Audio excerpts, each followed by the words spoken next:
Ano ang nagtulak sa'yo na magtrabaho sa ibang bansa? Ang sagot ko po dyan ay kahirapan. Dahil sobrang hirap ng buhay dito sa Pilipinas. At the same time, yung mga sinasahod namin every month hindi po sapat. Kaya naisipan kong mag-abroad. Question number 2. Ano ang pinakamalaking hamon naranasan mo sa pagtatrabaho sa ibang bansa? Malaking hamon ko yung mga nakakasalamuha kong ibang lahi. At the same time, hindi ko rin po alam kung paano ako makikitungo sa kanila. Nirerespeto ko na lang kung ano yung mga kultura nila at nakikisama na rin po ako na maayos. Kung ano po yung pakikitungo nila sa akin, ganun din po ako sa kanila. At malaki po ang respeto ko po sa kanila, lalo na ibang lahi sila. Question number 3. Meron bang pagkakataon na naranasan ka ng diskriminasyon o hinding magandang trato? Paano mo ito hinarap?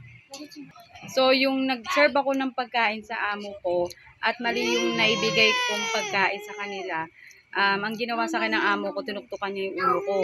Pero, inano ko na lang, pinagpasensyahan ko na lang kasi, iba talaga ang maugali ng ibang lahi at hindi ko namang lugar yun. So, ang ginagawa ko na lang, ini-ignore ko na lang, tinitiis ko na lang kasi bilang OFW, sobrang hirap talaga. Question number 4. Paano naapektuhan ang relasyon mo sa iyong pamilya dahil sa inyong pagtatrabaho sa abroad? So, ano kasi, alam mo naman pag pamilya, may times na hindi kayo magkaintindihan dahil mahirap ang magkaiba kayo ng oras at hindi palagi nag-uusap. Kasi hindi naman lagi hawak ng phone. Pero ano na lang talaga, understanding na lang talaga. Okay naman yung communication namin sa aking pamilya. Pero kapag kasi may times na kapag nakakatanggap na sila ng sahod, talagang hindi na talaga nagpaparamdam. Kapag andyan na yung sahod, lang talaga nagpaparamdam. Yun ang talagang realidad kapag hindi nila naiintindihan ang buhay bilang isang OFW.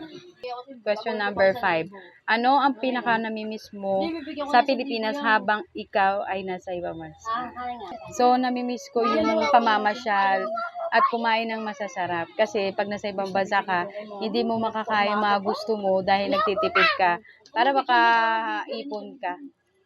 At syempre, hindi ka rin nakakagala dahil DH ako. So, nandun lang ako lagi sa bahay.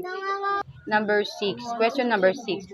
May mga pagkakataon ba na gustong-gusto mo ng sumuko? Ano ang pagpapatibay sa'yo para magpatuloy? So, may times talaga na gustong-gusto ko na sumuko dahil sobrang hirap talaga sa ibang bansa. May times na may galing amo ko, sinisigawan ako, minsan naiiyak na lang ako dahil kakautos lang sa akin to na naman. So, wala akong magawa kundi tiisin at antayin ng 2 taon para makauwi ng Pilipinas. Question number 7. Paano ka nag-a-adjust sa kultura ng pamumuhay sa bansa ng iyong pinagtatrabaho? Kung ano yung paniniwala nila bilang isang OFW, yun na lang, nire-respeto ko na lang kung ano yung mga pananaw nila sa buhay. Kasi di naman ako nangingialam about sa life nila at hindi ako nakikipagtalo about sa mga political na issue. Tsaka din sa mga religious nila, maraming bawal. So, respect na lang talaga. Question number 8. May naitutulong ba ang ahensya o employer mo kapag ikaw ay may problema? Bumili ka ng lobo ulit.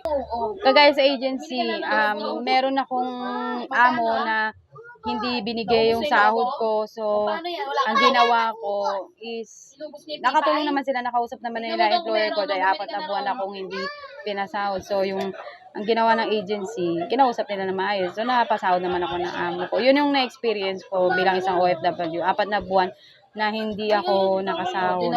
At inireport ko to sa agency. Nakatulong naman sila sa akin. Question number 9. Ano ang pinakamasayang alaala mo bilang isang OFW? Pinakamasayang alaala ko bilang isang OFW, yung paalis na ako at pauwi na ako ng Pilipinas. Bago yun, inanuan ako ng amo ko. Niregaluhan nila ako bago ako umuwi at nagkaroon sila ng party. Yun lang. Niregaluhan nila ako, naganda sila ng birthday, ay ng party sa akin para despedida na rin. Yun ang hindi ko makakalimutan. Number 10. Question number 10. Ano ang payo ang may bibigay mo sa mga Pilipinong nang nais magtrabaho sa ibang bansa? May papayo ko lang is laging mag-pray at palakasin ng loob kasi hindi biro yung pagiging OFW at hindi pwedeng mahina ang loob kapag nasa ibang bansa ka. Siyempre, baon mo yung lakas ng loob at lagi ka magdadasal kay God. Dahil hindi biro yung pagpunta mo dahil 2 taon ka mawawalay sa pamilya mo, hindi mo alam kung ano yung mararanasan mong paghihirap. Hindi lahat ng OFW nagtatagumpay. Yung iba umuwi luwan, yung iba umuwi na maayos ang buhay. Yun lang.